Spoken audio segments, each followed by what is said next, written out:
WT, I think, is. You want to come on up, Sharon, and then Dallas Gardner on deck. You're here. I see you.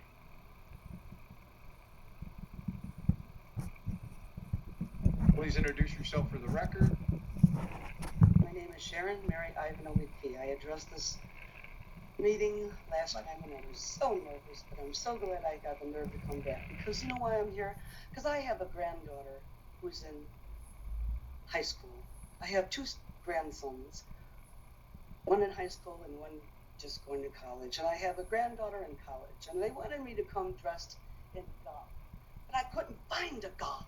And they wanted me to put this makeup on and come in here and just freak out everybody with my speech. But I didn't want to do that either. I want to talk about the things that I know.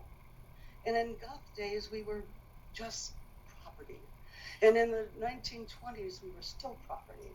My granddaughter is a cosmetologist, and I came here the last time here with beautiful colors of the rainbow, but now we're serious.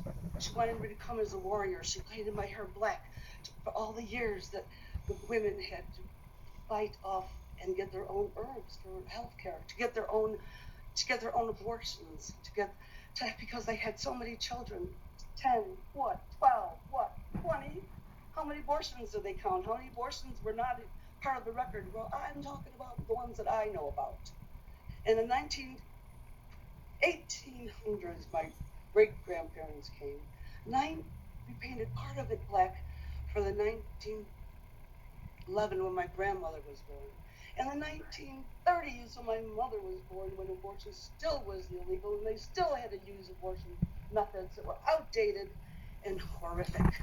And then she got all the abortion information that she needed because they sent her to Morse Accordia, the home for the unwed mothers, because in the 1930s, that's what you did when you were pregnant. She was pregnant with me, and that's where we ended up. And then, of course, there was batch abortions. And in the 1950s, we had abortion suitcases that were illegal but safe. And my mother and I gave those abortions. And I'm here to say that my granddaughter shouldn't have to be.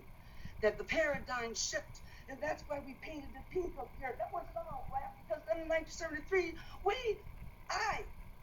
my mother, my grandmother, the women who fought in 1973 got the laws changed. I'm a certified paralegal private investigator. I came here to Colorado Springs to write my book. I've got 11,300 readers right now, and it's all about abortion, because abortions we have to hide that suitcase, because we did illegal abortions, and that was what we have to do right now, because the Supreme Court put us in this predicament. And I'm here very angry, and that's what we're doing. We're wearing black because we won't go back, and we're wearing green to be seen on the scene to support abortion. No, my time's up, and I didn't write it because it felt good just to talk about it. It felt good to tell people face to face that I'm here, and I'm going to be marching with my granddaughter, and I'm going to be here to tell you what I'm about. Okay. Thanks, Sharon. Thanks for being here.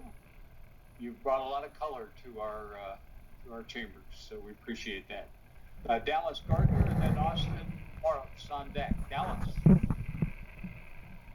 to see you today.